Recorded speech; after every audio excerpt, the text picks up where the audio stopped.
nganake utang patilodira kang nyambur nyambur yeka siji diwatak manunggaling rasa gagak rimang muni bangun ana peteng dudu wengi ana padang dudu rina yaiku padanging nolom yang petengingan toko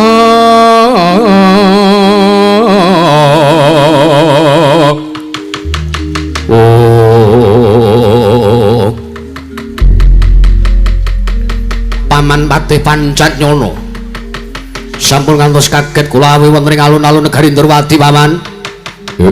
Allah taala.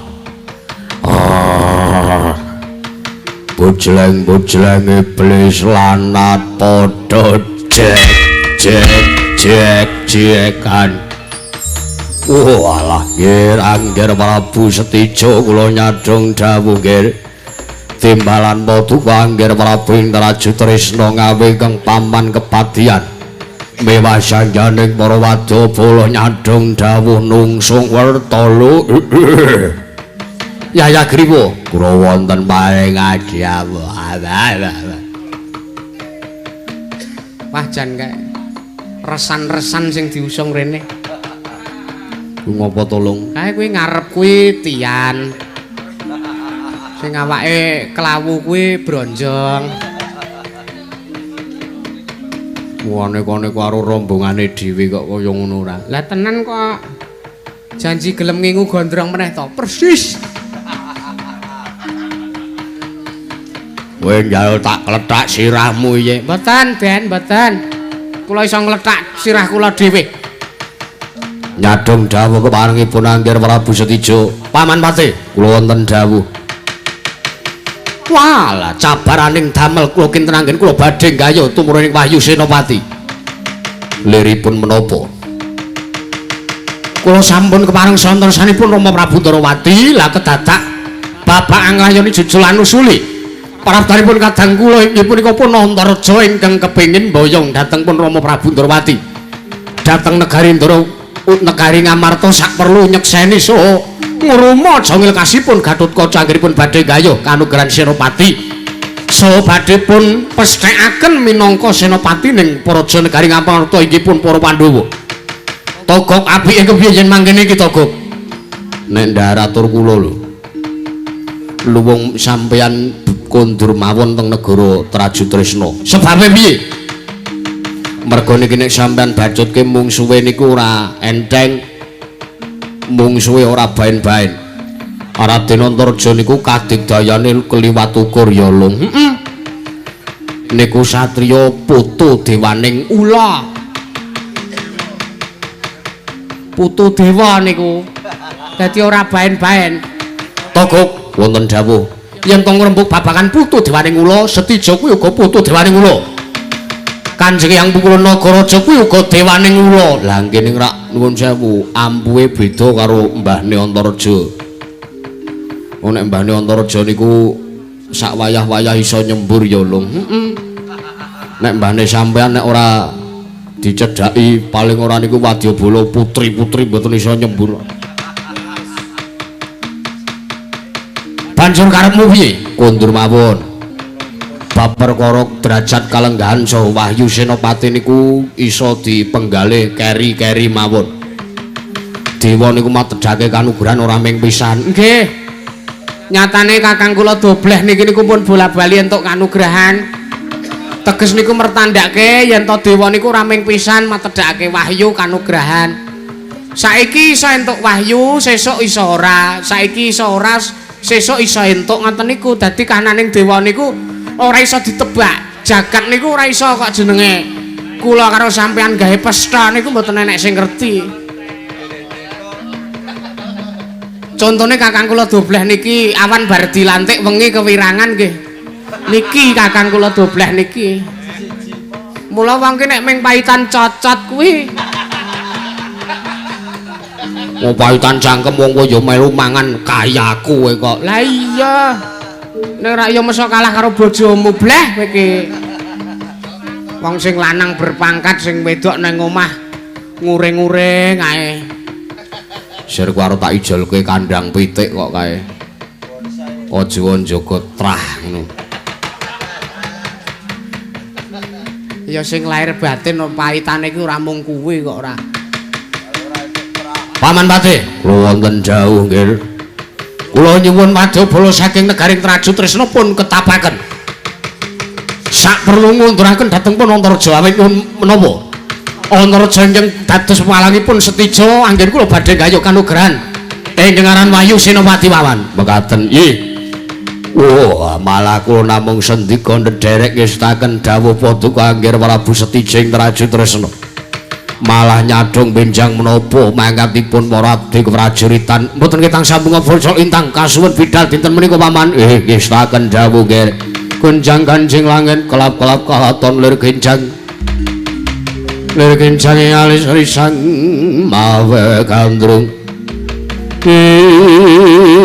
ing tokok wonten dawuh Wadabala buta perjineman kabeh ketapake mbok menawa bakal migunani supaya Antaraja gelem bali menyang negara Ngamarta ora sandatar mboyong Rama Prabu Ndrawati. Nggih, Lung. Cepake kabeh. Apa? Iringan? Ora sah ringan sing apik-apik. Wong kowe iki perang ora wurung kowe iki ya guru kalah. Wis dadak ragat budalan, numpak jaran. Larang ngerti ora? Iku kepiye carane kewajiban budal lho Paman Pati.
Nyata bener ingkang dingendikake dening Sinuwun Prabu ing Traju Tresna. Lamun satriya sing jeneng Antaraja kuwi keladuk wani kurang beduga warade. Antaraja menungso ora tatanan. Negara Ndrawati lah kok dadi tekan Kraman. Tak sawang iki barisane para wadyabala saka negara ing Traju Tresna. Dampyak-dampyak ana Prawa.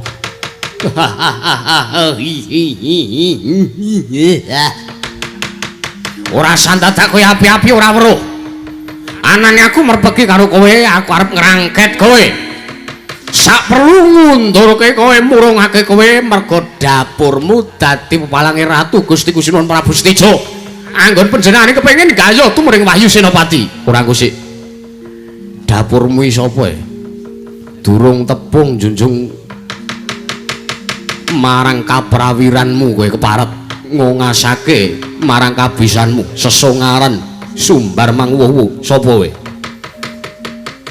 Kowe takon karo aku. Iya. Ya iki kesate Prabu Stijaba Mantra Kasur aku Wadyabala Traju Tresna aku tumenggung Griwa Garu.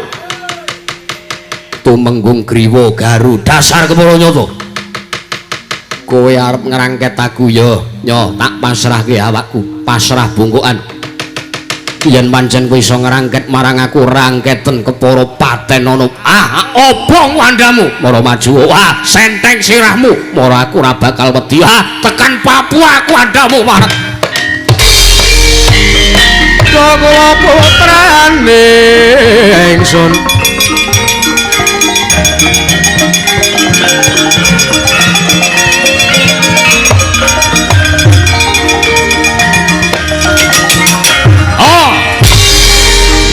Hey!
Males joget. Iyo. Ah.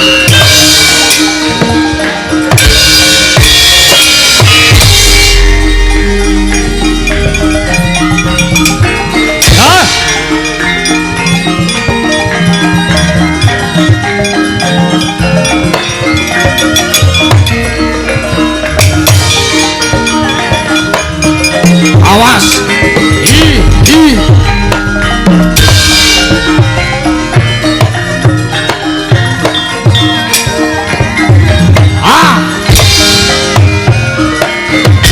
Mati.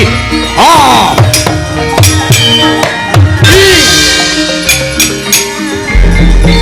Awas.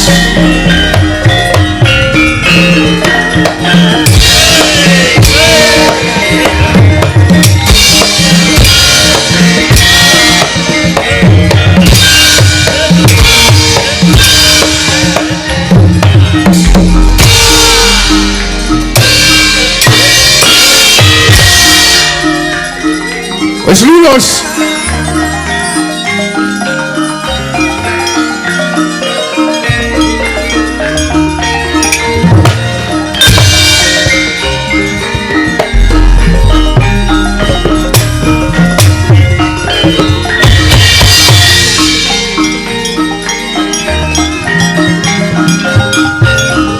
Tekanoke.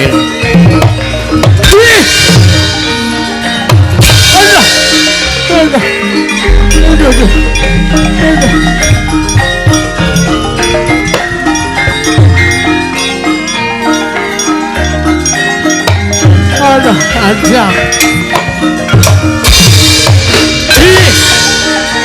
Ah. Oh. Iya. Iya. Oh. Awas. Oh. Ah. Iya. Ah. Iya. Ada. Ah. Ah.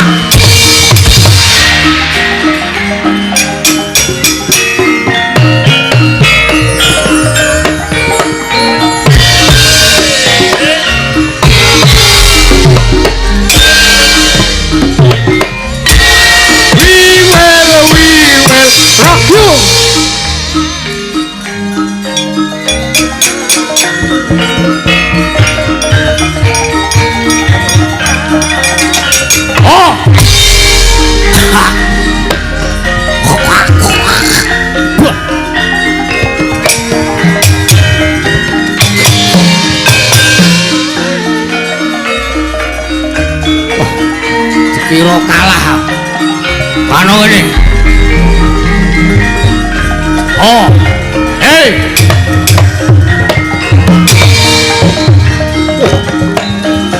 Awas. Oh, iya alah. Oh, ayah Chandra sirahmu ya.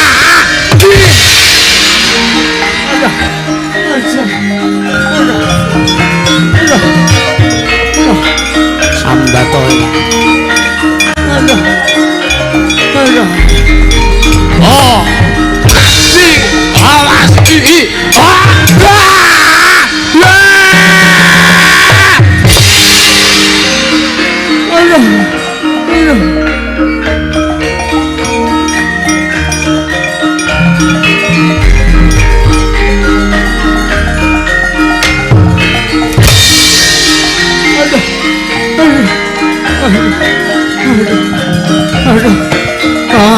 menang.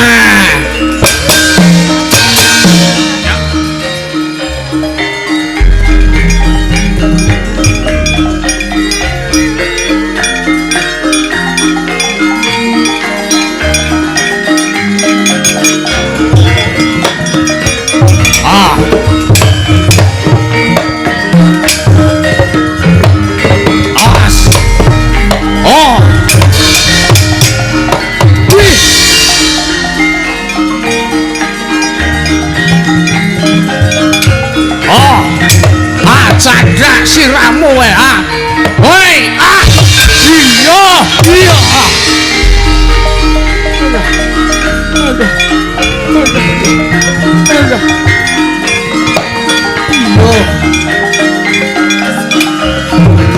Iya.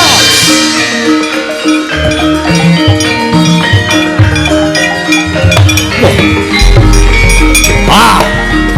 Ora apa-apa kowe. Ah. Yo,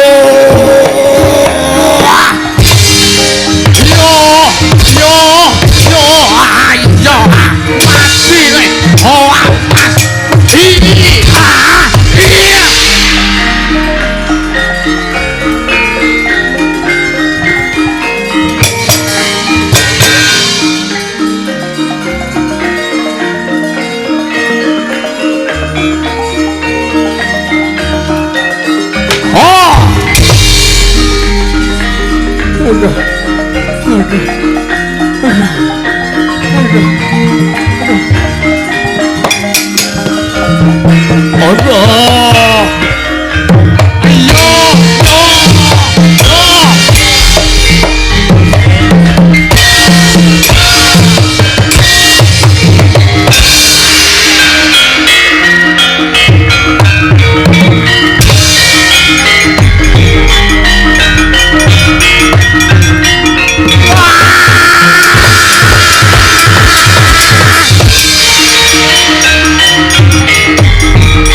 Parat Antarja ngawut-awut barisan kowe arep kepengin modar ngono piye wah rombong aku tak toy pati tibakno mati we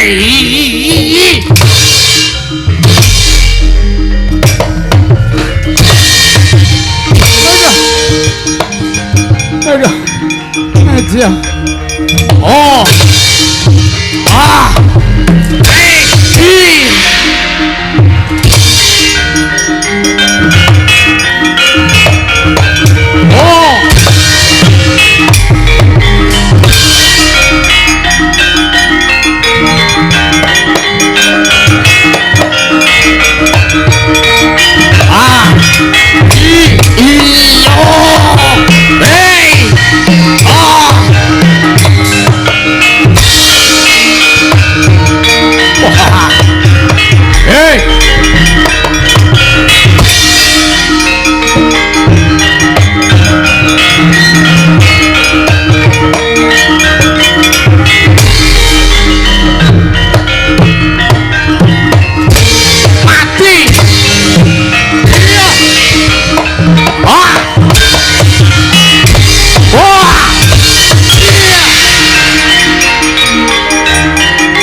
Sabar aja. Ah, iya.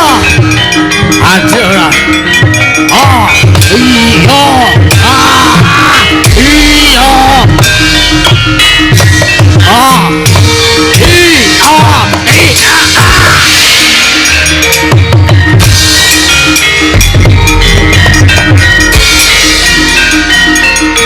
Wah.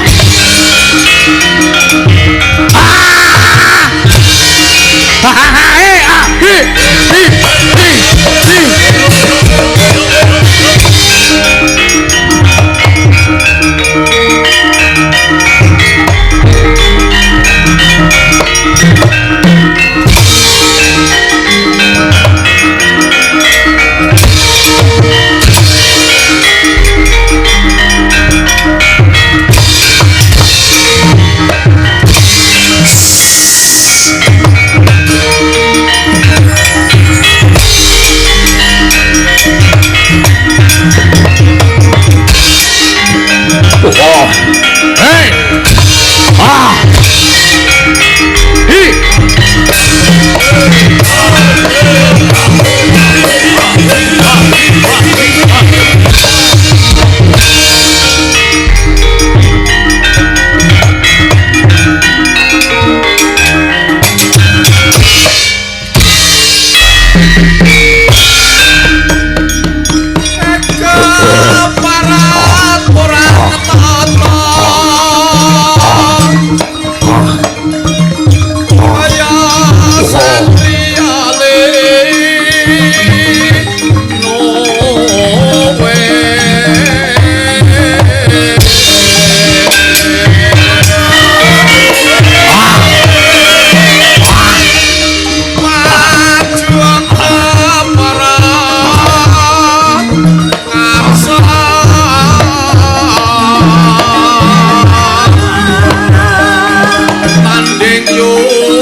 Bujleng iblis lanat padha jek-jekan.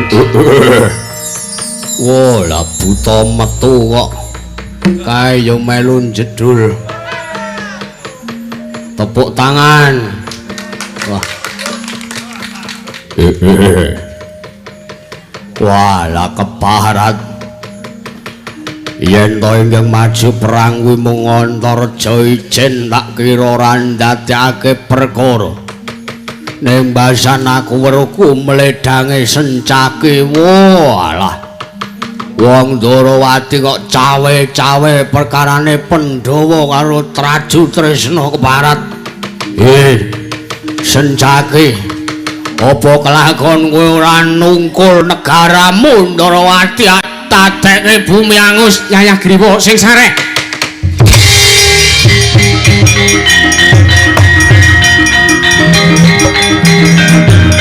Waduh.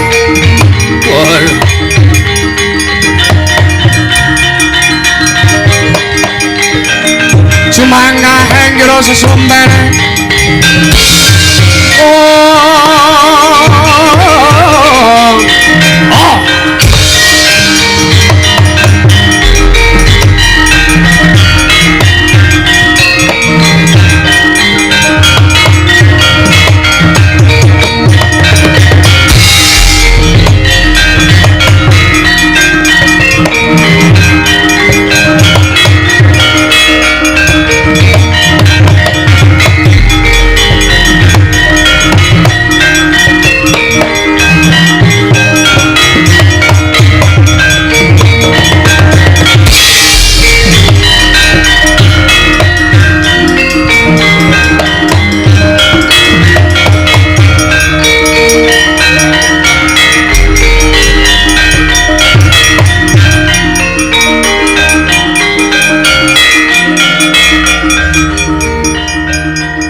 Yayah Griwa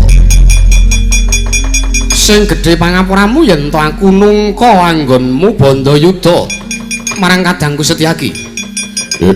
Ladalah sinuwun nyuwun lumebering Sisamudra Wangaksama karana kula ingkang sampun wantun bebudhek banyu bening awontenan Praja Negari Ndarawati. Jalaran kula namung boten narimakaken awit nayaka paduka inggih menika pun Setyaki ingkang sajak nilar dhateng wajibanipun. Kowe iki tak omongi ya. Kados pundi? Setyaki kae wis dudu nayakaku. Lho. Lah menapa panjenengan lereni? Ora. Ning dheweke dhewe ingkang njaluk pamit ora arep suwita ngersaning Nata Ndrawati meneh. Oh, alah dalah. Wah kok cekak menatine. Meng mergo ratu gustine mbelani sinuwun Prabu Setija lah kok. Yayah Griwa wonten timbalan. Ana ngendi ratu gustimu? Ana ngendi ratu gustimu Atmajaku Setija? Bakal tak jak sapet jago ngadu arep. Oh, monggo kula dherekaken sak mangke mapan wonten ing tapel wates negari Ndarawati sinuwun. Ayo tak kandhi.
Kula Nagaraja kula ngaturaken sembah sungkem pangabekti kula kunjuk.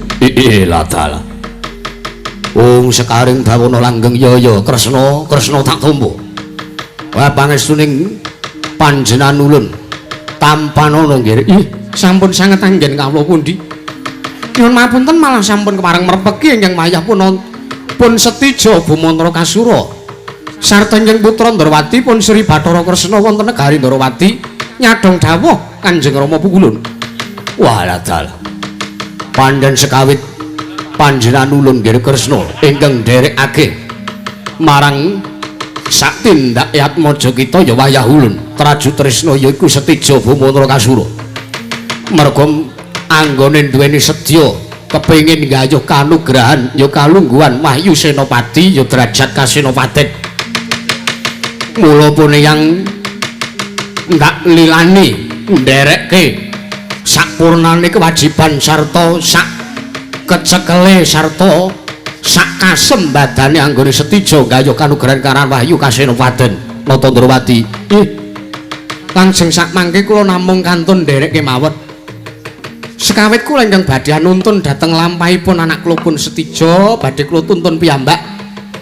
Laring sang kula mangertosi bilih padha Kanjeng Rama kula Nagaraja sak tindak kalanat maja kula ing Traju Tresna pramila kalenggan pinangka tiyang sepuh kula pasrahaken wonten ngarsa Bata Kanjeng Rama kula Nagaraja kados pundi sak mangke lan lampah kula kedah kados pundi anggen kula badhe nggayuh kanugrahan Wahyu Senopati mulih saged kasembatan. Kresna kula wonten dawuh. Jeneng kita kuwi raat majaning Sang Hyang Manikmaya. Merga jagat wis kondhangake yen Nata Ndrawati Prabu Sri Bathara Kresna kuwi titis Sang Hyang Bathara Wisnu. Yen to kaya mangkono kanane. Ora padha karone Sang Hyang Bathara Wisnu kuwi atmajane Sang Hyang Jagat Pratingkaya Sang Hyang Bathara Guru. Kamangka sak mengko miturut wangsiting dewa ingkang rikala semana wis tak pidhangetake lumantar anggonku nginjen marang kananing kayelangan Suralaya ingkang keduka nampa titipan kanugrahan ya ingkang dadi lantaran tumedhang Wahyu Senopati mono ora kejaba mung Sang Hyang Manikmaya Suralaya. Kula kang saka kuwi Kresna ulun dawuh kanjeneng kita dina iki uga munggah ning kayewangan Suralaya Kresna. Kresna sinayang manggelung mangruk mining Caka kumitir mijil saking asta mintonaken dewe kramanira.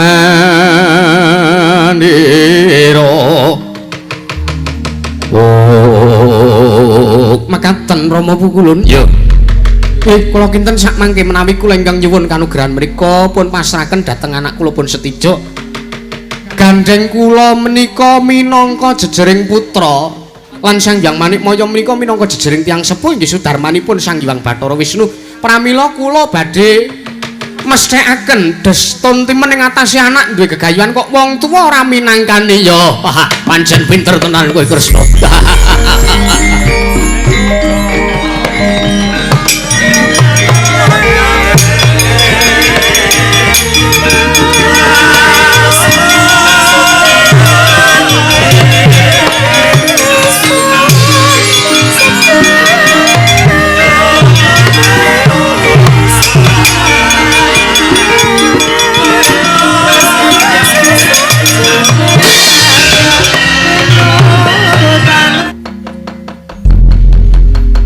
Nyadong dawuh Kanjeng Hyang.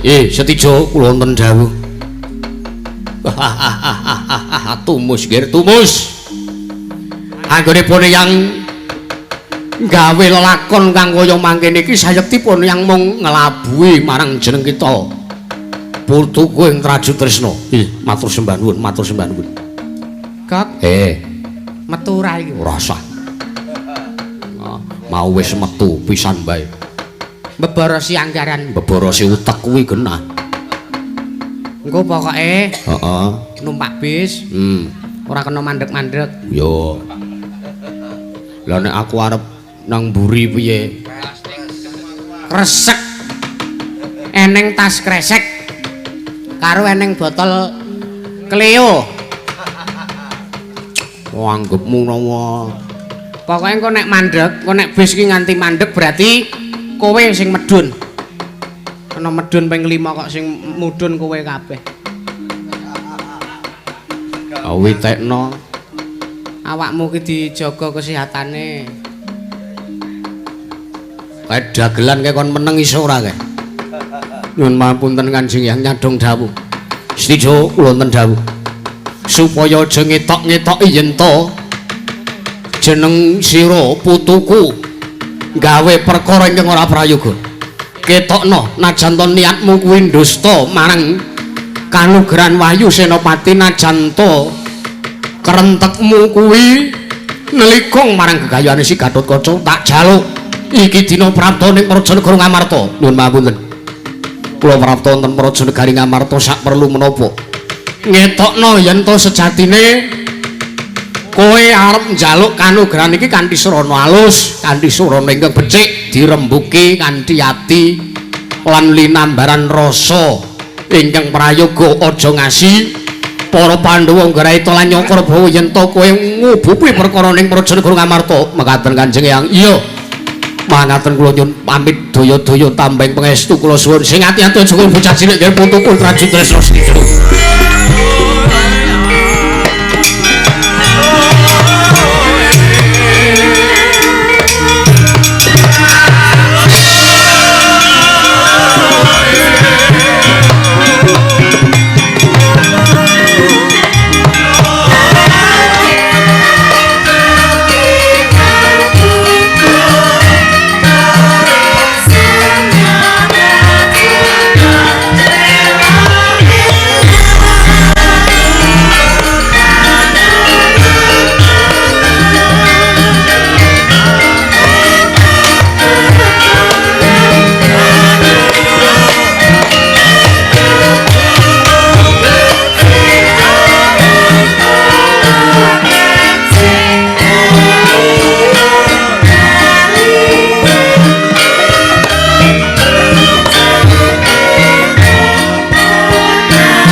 Rama Sidam sekaring bawana langgeng Kakang Narada, Kakang Resi Kaneka putra. Wah, perkensang larut dayang mak pong bruk bolong kali cedhe sapa sing gawe nangka brasak dikapyak karibetane lho ya. Punapi Adi Guru animbali dhateng praptanipun ingkang raka ing sithik pangudial-udial. Kula nyadeng dawuh di Adi Guru. Kakang Narada inggih sareng midhanget pangandika paduka Kakang Narada ing sithik pangudal-udal perbawa panas kang sumunduling ngawiyat temah kadya kasireping kawontenan Kakang. Mereka awit saking daya perbawanipun ingkang raka ing sithik pangudal-udal di Kakang Narada inggih mboten sanes kejawi amung ingkang katinon prapta wonten Kayiwangan Suralaya. Punika pun wayah ulun Nata Ndrawati Prabu Sri Bathara Kresna Kakang. Wah, la edian. Kresna kok nganti sowan wonten Kayiwangan Suralaya mriku menawi mboten wonten wigatos tangeh kelampahipun lho, Di. Inggih. Pramila samangke ngasumanggaken. Wekdal paduka anggen badhe andangu dhateng praptanipun Nata Ndrawati. Ternyata paduka ingkang kagungan wenang tumraping nyabangi jeneng kawontenan pernatan wonten ing Kayiwangan Suralaya. Adi Guru Kakang Narada kasuwun kaskecakna lenggah paduka sampun boten kirang sekeca Kresna Nata Ndrawati sawise jeneng kita prapta ning Kayiwangan Suralaya padha kandhe raja sak prapta kita sabab jeneng kita datanantuk sarta kuat nerak marang perbawa perbawaning Kayiwangan Suralaya. Narayana nunamit pasang Kalimantan sinabeta ing ila-ila kepareng kula ngaturaken sembah sungkem pangabekti kula kunjuk sandhaping pepada paduka Iwang Pikulun Manikmaya pukulun ya ulun tampa pangestu ulun kebat kita tampan ninggir Kresna. Sampun sanget anggen kula pundi. Kresna padha kanthi raja saprapta kita ngger Kresna ulun bagekke dangu kelawan sak sowan kita ngger Kresna. Pukulun kepareng kula ngaturaken sembah sungkem pangabekti kula kunjuk. Ya ireng ulun tampa. Ireng mbaya liwat pangestu ulun tampanana ya ireng. Pukulun Narada sampun kula tampi damel bombong tiasing manahipun ingkang wayah pun nata Ndrawati. Ya ireng Kresna ya. Kresna aja lara ati yen ta jeneng kita ulun dangu kanthi sesebutan ireng. Ih mboten napa-napa. Lah kula mriku pancen ireng tenanan kok. Mosok kula badhe duka, badhe nesu mriku mboten badhe nrimakaken mriku. Kula mboten gadhe wewenang Bu kula. Ya, ireng kuwi malah apik. Arang-arang ana sing duwe. Piye? Kresna prapta ning Kayangan Suralaya kok nggawa tukang tambal ban. Kakang Narada sampun to Kakang anggenipun gumujengan. Nyuwun pangapunten Adi Guru. Jan wis. Kula kinten praptanipun Kresna mriku badhe damel budhek wonten ing Kayangan Suralaya. Nyatanipun sinasa dereng matur kemawon piyambakipun sampun keduga damel tentrem wonten ing Kayangan Suralaya. Pramila kadang menapa ingkang dados wigatosipun Adi Guru sedaya kula saged senentek ketamplek ketemu gedung. Nata Ndrawati, kula wonten dawuh pukulun. Apa to kang dadi darunane jeneng kita prapta ning Kayangan Suralaya. Duh. Pukulun sesembahan kula. Dosa menapa ingkang badhe kula sandhang menawi kula kama wantun matur awit kula sakmangke badhe lancang menawi kula matur menapa wontenipun sabab lan jalarane apa jeneng kita matur kang kaya mangkono. Paduka menika dewaning para dewa nalindraning para Jawata tartentu sampun pirsa dhateng mobah musik kawontenanipun para titah kalebet menapa ingkang dados gegembolaning manahipun ingkang wayah Ndrawati. Pramila menawi kula matur sami kemawon nguyahi segara pukulun Wong Mas Rama Sidam sikaring bawana ya sayekti jeneng kita meminta punang kanugrahan kengaran Wahyu Senopati mangkono Kresna. Mesti kemawon mekaten jumbuh sarta gambuh kawan menapa ingkang mapan wonten ing pengangen-angen kula. Rama pukulun. Kula menika titih Sang Hyang Bathara Wisnu. Sang Hyang Bathara Wisnu menika ugi taksih putra Paduka piyambak.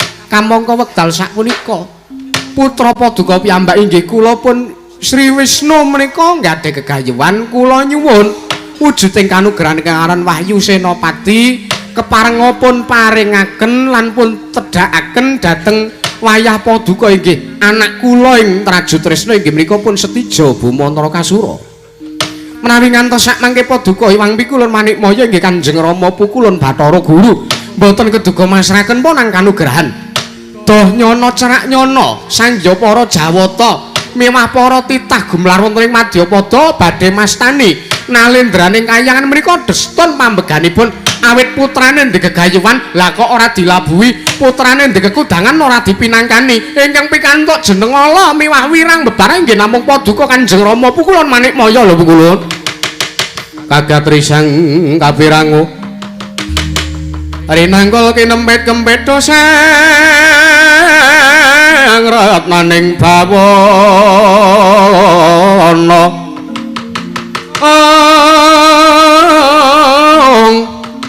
yoke tukang walang adi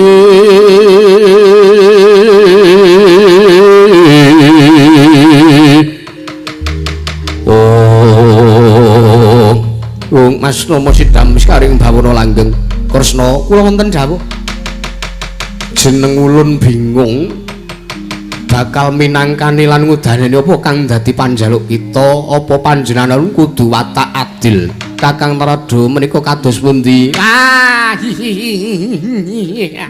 Nyon pangapunten lho Di sampun ngantos kesusu sampun ngantos sakmangke Paduka damel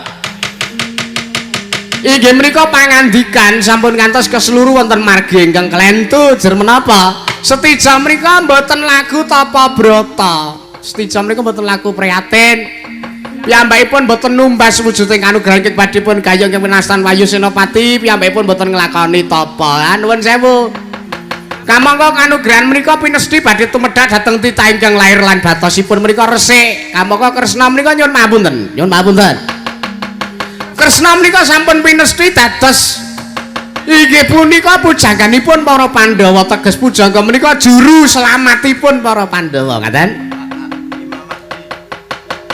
Kamangka kula sampun mireng lan ingkang raking sithik pangudal-udal tartentu Paduka sampun pirsa bilih sampai Kresna menika pun pesthekaken minangka paseksen sarta lantaran temedhaing Wahyu Senopati kunjuk dhateng wayah paduka pringgontanipun Gatotkaca. Lah nembe kemawon pun rasani dereng mingkem cangkemipun Kang Raka sithik pangudal-udal.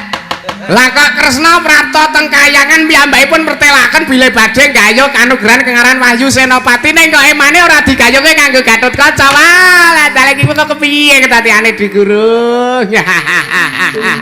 Nyuwun pangapunten, nyuwun pangapunten. Menawi mboten pun paduka penggalih kanthi lair lan batos, menawi mboten pun galih kanthi permati, menawi mboten dipun glecah nyuwun pangapunten. Paduka piyambak ingkang badhe getun. Kula Narada kula nyuwun mapunten. Kresna kepiye? Kula menika raat majanipun Rama Pukulun Manikmaya. Iya, pancen boyamu jeneng kita kuwi Titih Sanjang Bathara Wisnu. Sanjang Bathara Wisnu kuwi atmajane Adi Guru Manikmaya. Lah inggih. Kula menika kalungguhan kula menika anak tumrap Iwang Pikulun Manikmaya. Lah anake ndegegayuhan kok wong tuane ora nyembadani. Nuwun sewu, wonten tetembungan anak polah bapa ya kudu kepradah.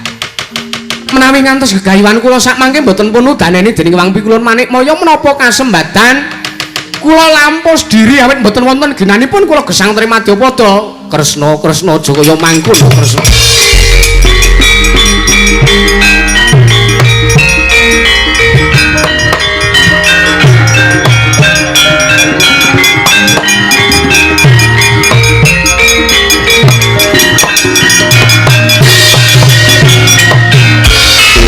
Rama sidam sekaring bawana langgeng Kakang Narada punapi lah kok sajak sareng ulun penggalih leres menapa ingkang dados aturipun wayah ulun Nata Ndrawati inggih anak kula pun Sri Wisnu wonten tetembungan anak polah bapa kepradah menawi kula mboten ngudaneni menapa ingkang dados kudanganipun anak kula pun Nata Ndrawati destun temen kula pinangka drajating tiyang sepuh Kakang Narada. Ah mengke riyen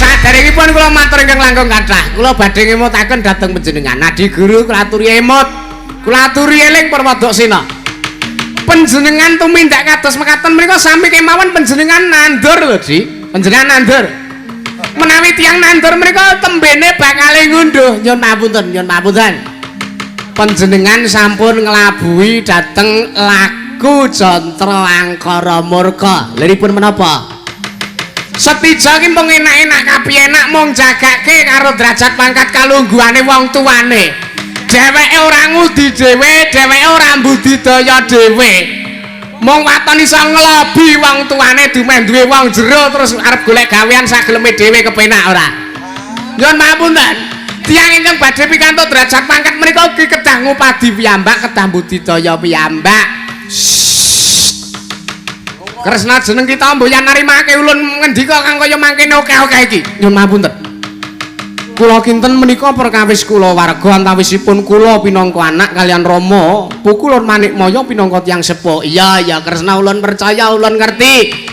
Ulun uga nekseni yen to iki perkaraning kula warga nanging nyuwun pamunten menika kawontenan kayangan sampun ngantos dipun damel regejekan lho Di sampun ngantos dipun damel regejekan. Mang penggalih melih.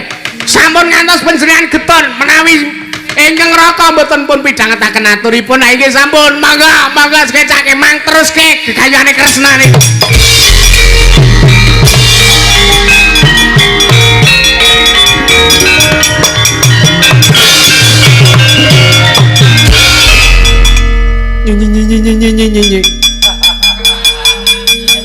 nyuwun mapunten Rama Pukulun nyuwun pangapunten Kresna kepiye?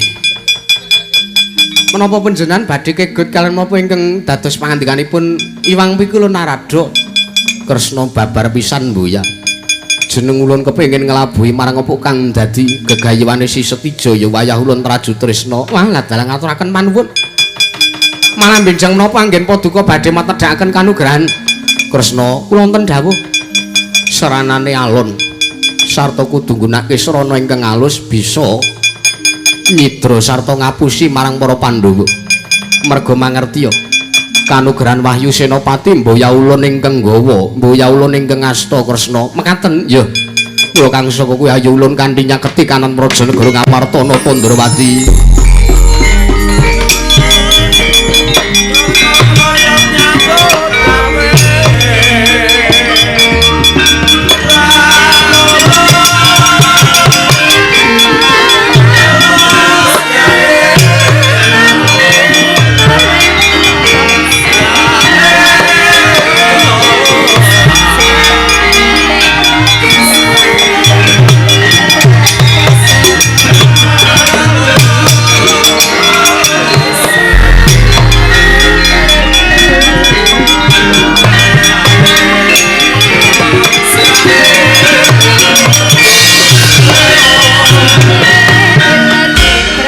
Kresna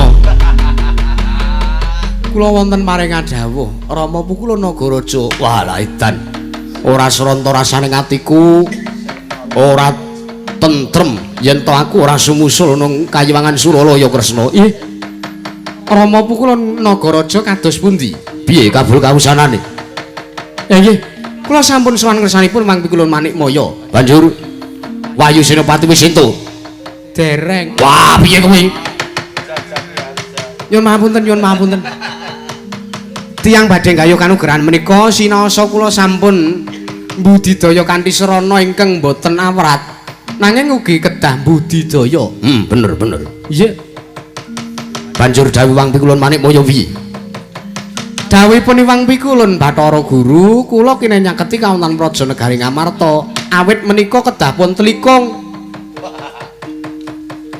ditelikung iya tegese ditikung piye Wahyu Senopati mriku sampun miling-miling wonten sakinggiling negari Ngamarta awit sanes Wang Pikulun Manikmaya ingkang asta wujuding kanugrahan pramila kula kelan panjenengan miwah Wang Pikulun Manikmaya kedah nyidra nulya nelikung kanugrahan pun rebat saking panguwasipun para Pandhawa walah dalah pinter kowe pinter yo yen mangkono ayo kapan Kresna tak derekake tumuju ana ing negara Ngamarta nyaketi marang para Pandhawa ditelikung kanugrahan aja ngasih ditampa karo Gatotkaca ih nyun pamunten piye menawi kula kalian panjenengan wujud Nata Ndrawati kalian Paduka wujud Sang Hyang Nagaraja tartentu mengke kadenangan menawi kula mboten nglabuhi dhateng pun Gatotkaca terus karepmu piye panjenengan mboten sah nderek tindak wonten Praja Negari Ngamarta cekap ingkang putra Ndrawati kemawon ingkang sowan wonten negari ing Ngamarta terus kula badhe api-api reka-reka sakbiyantu marang lekasipun Gatotkaca anggenipun badhe nampi kanugrahan Wahyu Senopati nulya sakmangke kula badhe nelikung wujuding kanugrahan sing tenan-tenan wae aku ora tentrem nek ora ngetutke jeneng kita Kresna. Lah kersanipun kados pundi? Ya wis ora apa-apa. Tak sawang saka ngantariksa. Ulun jaluk mengko jeneng kita bisa nelikung wujuding kanugrahan Gatotkaca aja ngasisi nengkake ngaluhur minangka Senopati Negara Ngamarta. Malah kula nyuwun pamit Kanjeng Rama Pukulun.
negara Ndrawati dipun tilar kalian nata Ndrawati menika nggih. Inggih paman garba ruci inggih. Malah kula bingung. Menawi kula wangsul dhateng negari Ngamarta kula ajrih nampi dukanipun para punden Pandhawa. Awit ingkang dipun antu-antu menika namung rawuhipun Wa Prabu Ndrawati. Menawi Wa Prabu Ndrawati dereng prapta wonten negari Ngamarta tartentu anggen badhe misuda kadang kula pun Yayi Gatotkaca minangka senopatining para Pandhawa tartentu dereng badhe dipun wiwiti paman. Nek ndaharatur kula nggih pripun Wa Patih? Nek ndaharatur kula panjenengan kundur mawon. Panjenengan kundur ngendika napa wontene matur napa wontene wonten ngersanipun para Pandhawa. Mangendika nek sinuwun Ndrawati nembe kesasapan jiwaning iblis ngoten. Kakang Udawa mbok ora banget-banget ngono-ngono kae ratu Gustine awake dhewe. Lah jare kula karo sampean wis metu.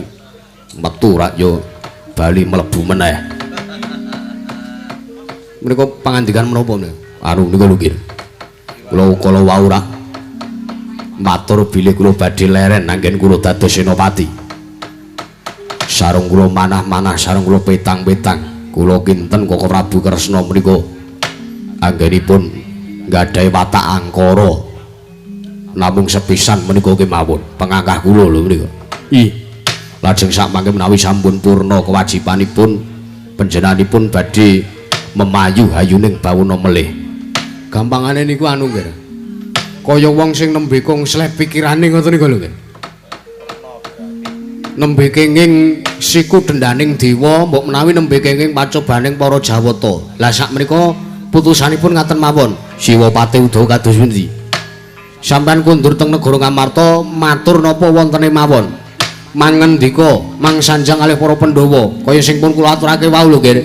Sareng kula penggalih lah kok leres pangandika panjenengan kekalih. Inggih ngaten Paman Garbaruci Wa Patih Udawa malah daya-daya dinten menika kula nyuwun pamit badhe matur menapa wontenipun dhateng kersanipun para Pandhawa. Surti ting ati-ati diga duka pun asta nggih. Nyuwun pamit paman ngati-ati nggih.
Agung mugya ngayom ana marang Maraja negara Ngamarta sak isine.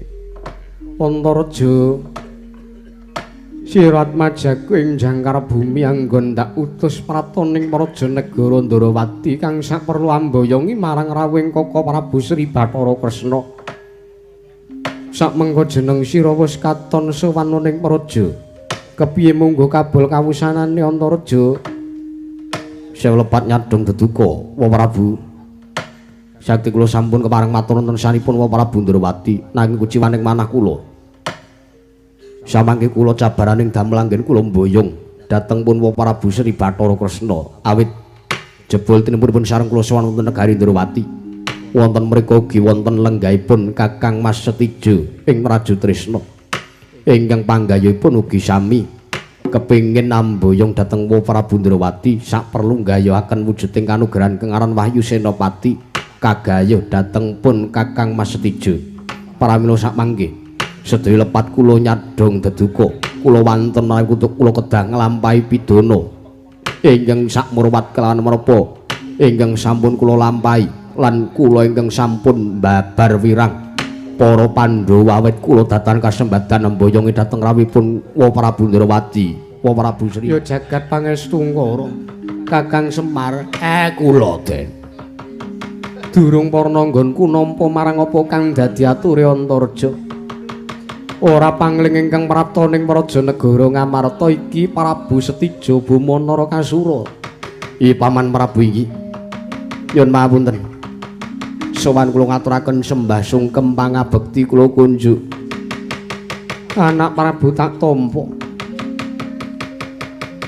salajengipun mesti kiwala tandha pitaken salebeteng manah paduka inggihipun para Pandhawa kenging menapa kula prapta wonten negari Ngamarta tanpa tinimbalan sejatos sing rembak ancasing tekad kula namung kepengin nakyenaken sarta kepengin nyatakaken kula kepengin nedahaken nuduhke ngetokke jiwaning satriya jiwaning Nalindra awit kula pikantuk kabar kula mireng pawarta bilih sakmangke kadang kula pun Gatotkaca badhe gayuh tumedhak ing Wahyu Senopati sarta badhe senengaken ngaluhur jumeneng minangka senopati ning para Pandhawa wonten mriki menika kula prapta kula badhe nyatakaken menawi estu kadang kula pun Yayi Gatotkaca badhe gayuh Wahyu Senopati ingkang badhe nuwaken kamulyan tumrap para Pandhawa.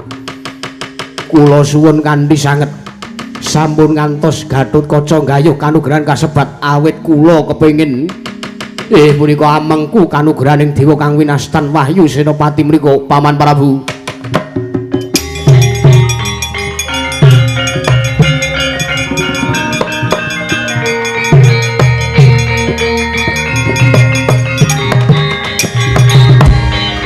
Ya Prabu Setijo yen tanata Ngamarta mestine mung manut marang apa kang dadi panjalukmu yen pancene wis keparenging dewa kaya mangkono yen pancen Wahyu Senopati ora keduga Gatotkaca duweni wewenang marata diage kepiye saranane munggo tak pasrahke kepiye carane nggonmu bakal nggayuh tumedhek Wahyu Senopati Prabu Setijo. Gusti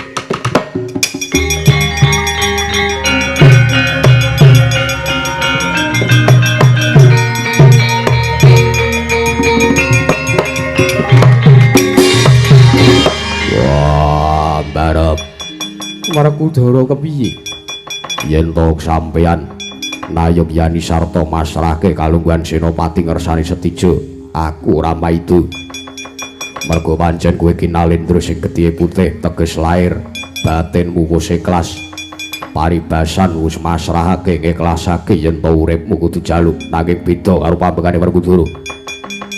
Werkudara duwe wenang tumrap Gatotkaca aku wong tuane ora nrimake yen to ngasi Wahyu Senopati sarta derajat kasenopaten mung dipasrahke ngono wae. Tegese piye Werkudara si adi matur kang kaya mangkono? Teges yen pancen Setijo arep ngkuwi kanugrahan kasebut ya kudu ana pitukane.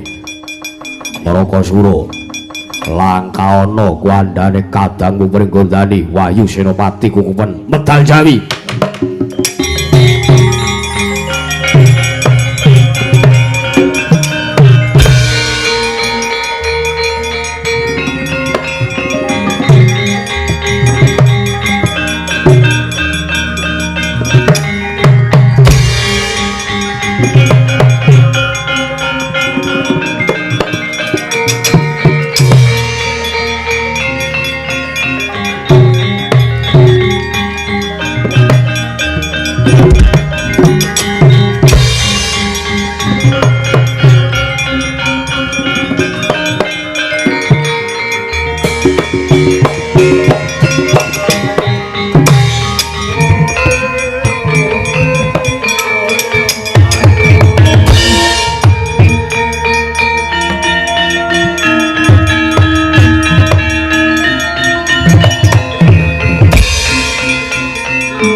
pancen wis mbok ajangi jembar kowe keparep. Yo. Neng kene ditentake Gatotkaca. Kakang Prabu Stijo Nemparat. Yen to ora saka dawuh wong tuaku, tangih lamun aku wani. Sarta tangih lamun aku gelem nandhingi kridamu. Walah, kowe iki jare ratu jere getih wedi mati. Ayo, neng kene iki sing nyawang ora mung kawula Ngamarta. Tak kira saperangan kawulamu prenggondane uga nyawang. Kaya ngopo yen nganti kowe kalah? Wirang bebarang, para maju tak sendeng mestakamu.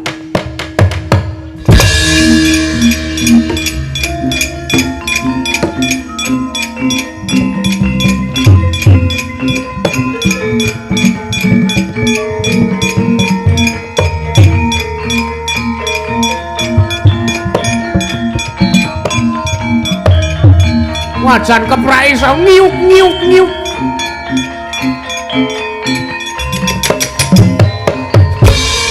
Ah. Ah.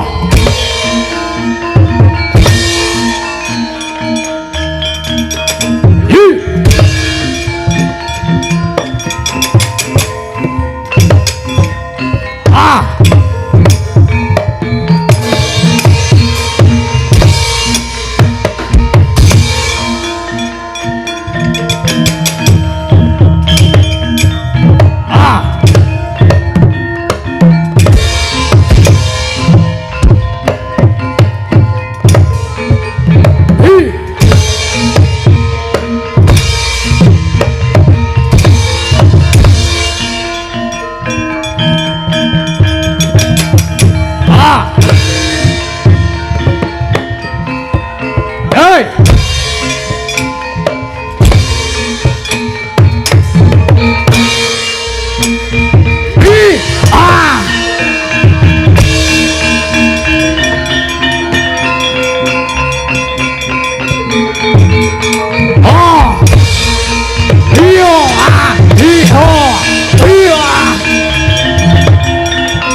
Ngasake kaprawiran kowe iso mabur ning kowe kena dayane siung pengapit mangsa iso nglawan par.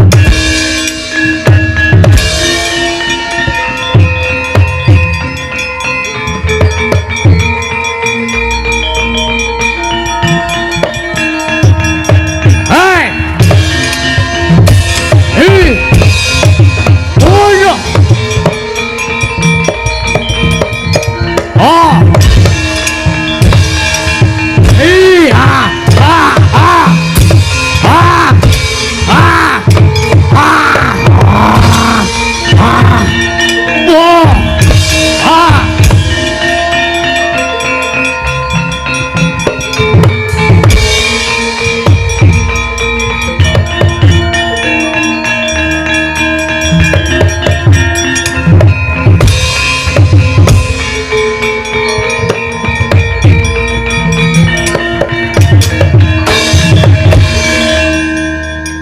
Pripun sayang? Edan Bagong. Pripun? Kakang Boma kok iso nyokot. Ah kapirangane Boma. Nika ya putu dewane ngula Den. Mula ya ora mau kali iso nyokot ngetokke siung. Siung pengempit. Apa, Gong? Siung pengempit, pengapit, pengapit. Ora usah guyon lho iki ra. Cekat-ceket. Iki wong ndelok wong rebutan tahta, Gong. Heeh, tahta Kasenopaten. Heeh. Pripun, Den? Lenggek-lenggek Petruk. Aduh. Sekelas Gatotkaca kok lenggek-lenggek niku nek cara kula isin. Cara aku ora. Piye? Aku kudu piye? Sik. Sampeyan ki satriya. Otot kawat balung wesi uyuwe wedang oli. Nggih to? Yo. Sutange wesi bajaringan. Drijine gunting. Rambute bindrat. Sperpate wis busi. Ki satriya apa peda? Sampeyan ya ndek pusaka sing ora ketok ya akeh. Caping Basunanda. Yen mendung nika lho. Tak cadongi caping Basunanda.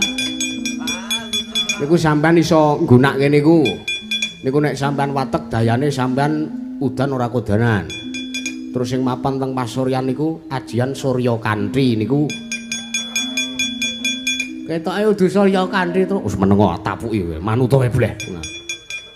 Ajian Surya Kanthi niku nek sampean watek nggen netrane sampean matek mungsuh sampean iso kobong tak cakne.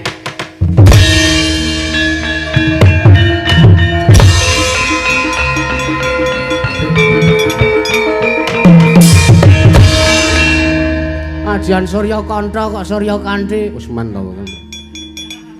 Iki late agi rapik. Nyantol-nyantol weteng. Wetenge sapa? Oh, wetengku dhewe ya ora mungkin to, Go. Ngomong ki rak gumantung ilat. Heeh, mongko ilate agi sok nyantol weteng. Wetenge sapa? Embu. Yo delok yo.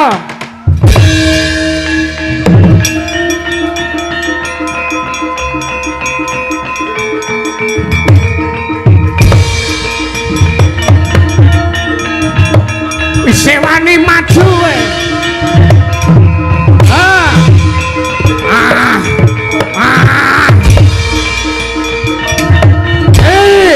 ayo wah mana yo lah yo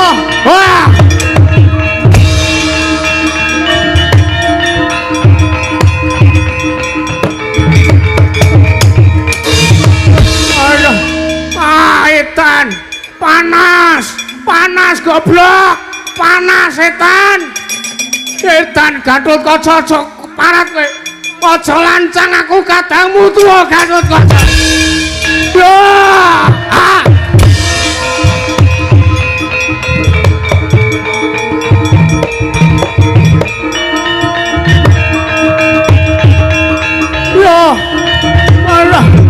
aduh hei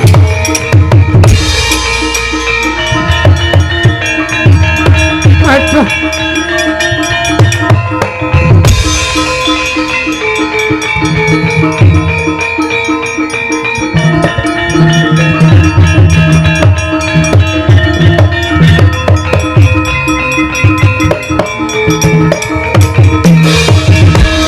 pukulan nyuwun senjata pitulung pukulan. Kula aturi Mas paosaken kawontenanipun kang wayah pun setija kobong kados ngaten. Weh lah. Gatotkaca wis matek. Aji Surya Kantha Kresna minggir ulun gampare bungkul kencana dimen kapok si Gatotkaca.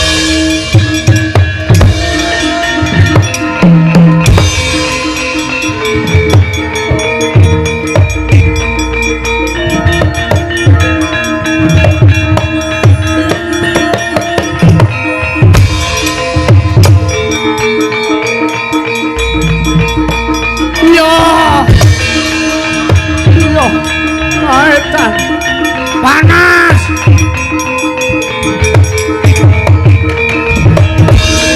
aetan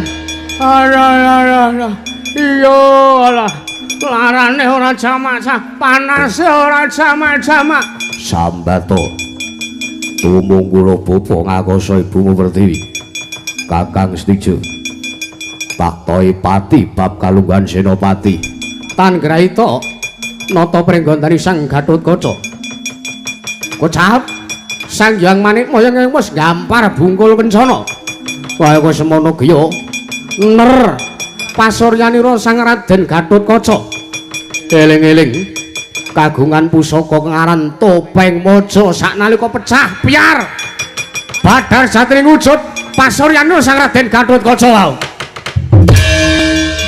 wae ada iya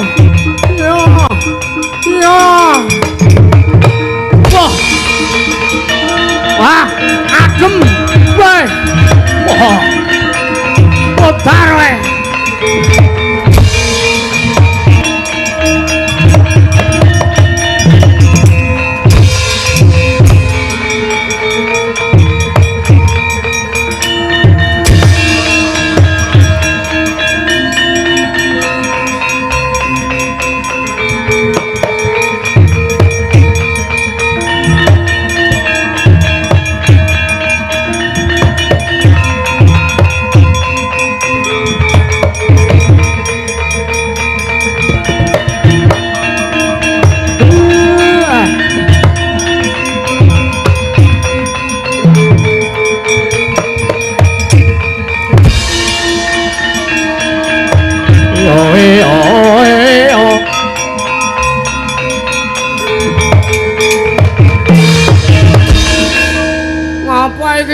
Ndara Gatot Kaca kok ngrudungi pasaryane. Panas ya Gong. Ora wancine do gojek. Bagong Petruk, pripun Pak? Pripun Pak? Kowe tak utus nyang Wirata. Ndaramu Ndara Seta. Bayangen kon ngundurke sing jenenge Nagaraja. Nagaraja sapa? Wis rasah kok kiante kon wektune mepet. Ayo.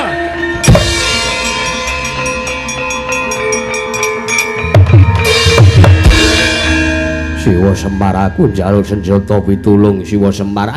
Pecah topeng waja sampean Gus. Mene mboten iso dilaban. Seranane siji-sijine srana sing saged pun tempuh nggo kula jak teng Kanyangan Kondarantir bawa.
Jagat pangestu ngara wayahu Bathara jagat ora panglinging praptaning Praja Negara Wirata iki Petruk kantong bolong lan ponokan Bagong.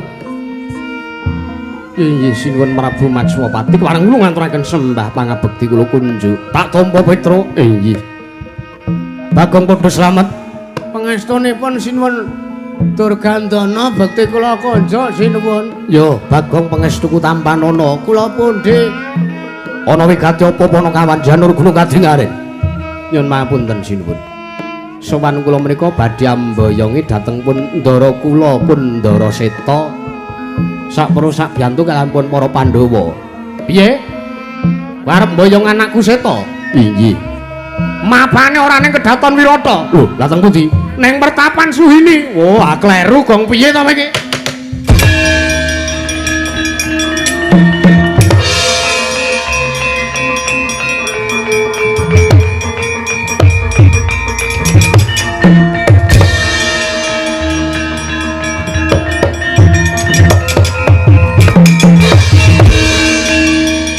Blok ngrekasake wong akeh.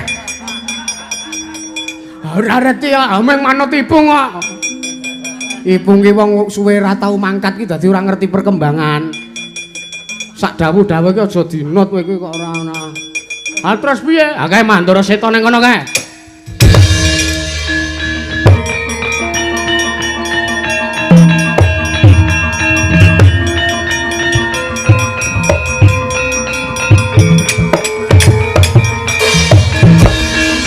Sesuk nek ki takon sih. Heeh. Jane Ndara Seta ki nek ora ning Kedaton Wirata ki lenggahe ning endi ngono kok ora. Kula ngaturaken bekti kula kunjuk Ndara Seta. Petruk iki. Nggih. Eneng perkara apa Petruk? Nyuwun mapunten. Niki pokoke nek kula nyeritake akeh-akeh wis ora candhak wekdalipun. Sing genah niki enten perkara sing boten sak trepe ditindakake kalian sawijining nalindra. Eneng apa? Sinuwun Kresna ajeng likung Ndara Gatotkaca ngrebut Wahyu Senopati mongko sing dombengi niku Bathara Guru kalih sapa ki jenenge iki sapa Gong Nagaraja Nagaraja sampean kinen mengsah sing jenenge Nagaraja niku lak trajane dhewe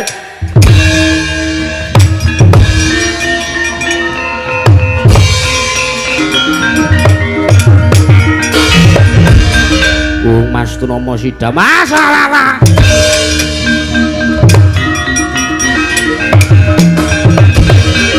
kewan melu-melu lho iki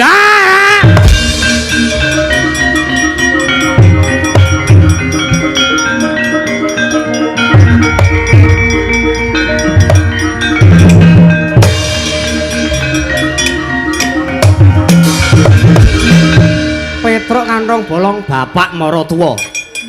Ayo, jenengan kudu manut karo mantune. Eneng apa Petruk? Kula ajeng ndamel akte kelahiran anak kula. Kok.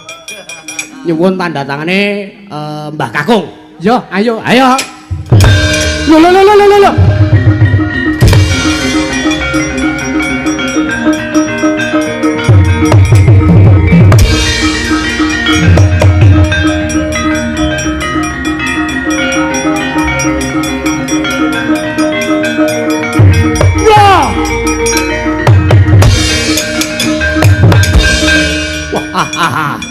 Gatotkaca isih urip ana dewa welas. Hei, tak ajangi jembar. Terusno nggon ngrebut Wahyu Senopati. Mati we, mati.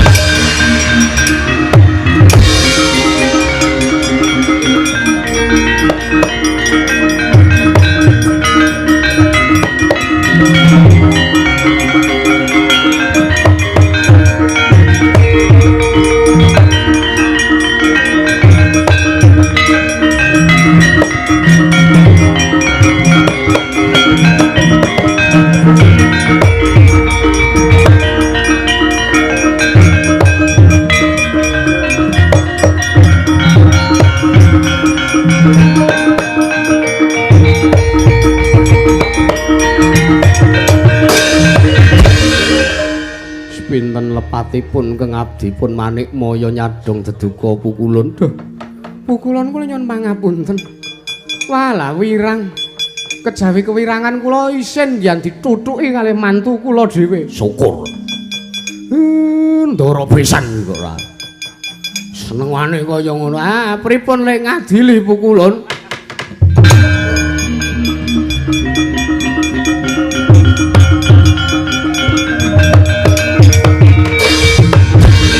Kresna kula wonten dawuh ndakno kamurkaning Si Setija iki dadi kewajiban kita ngestaken dawuh Nagaraja kula wonten dawuh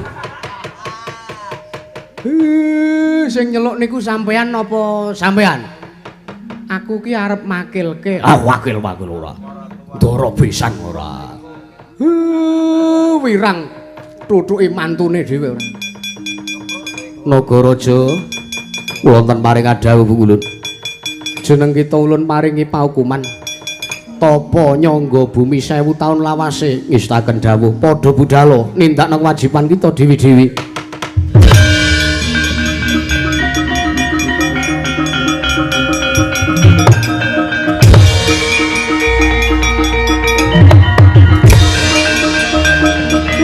matur nuwun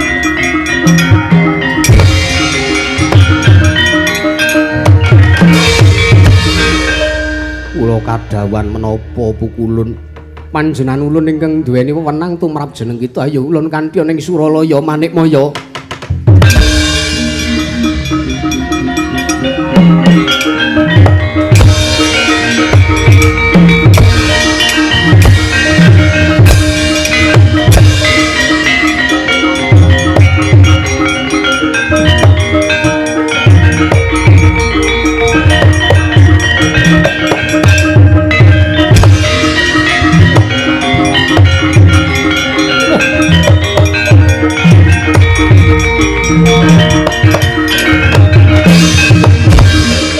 Rama Prabu Ndrawati setija kula ngendhawuh kanugrahan kuwi ora mung sepisan tumedhak ayo kena tak ndake becik yen isih manut karo wong tuwa baliya ora sang rebut Wayu Senopati wah edan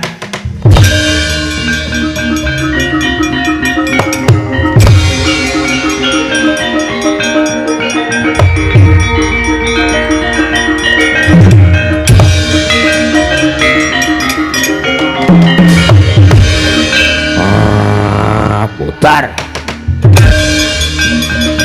yo ayalah yo kowe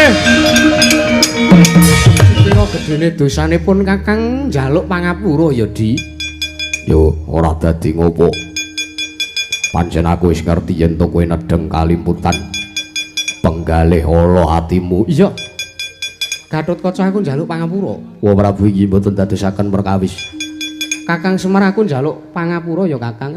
Mang njaluk ngapura karo mantumu nika. Apa kelakon sampean ana maratuwa ora kajen? Iya, aku getun, Kang, aku getun. Ha nggih. Bakune pun sami wilujeng wong Ndara Gatotkaca pun pikantuk sing digayuh Kang Winastan Wahyu Senopati sartanipun gelar kasenopaten para Pandhawa Ndara Gatotkaca sampun masraken mung karya Basuki mung karya Rahayu Kang Samya tinemu Rahayu Kang Samya pinanggih donga kula sak pengkere Semar saking mriki warga ing laladan harga mulya tansah kebak karukunan panene melimpah rukun subur makmur tandurane ijo royo-royo panenane matur sembah nuwun slamet to sing nanggap slamet to sing ditanggap slamet to sing nonton tanggapan slamet to sak kabeh-kabehane nyuwun pangapunten sedaya kalepatan kula mangayu bagya kunjuk Ndara Gatotkaca Den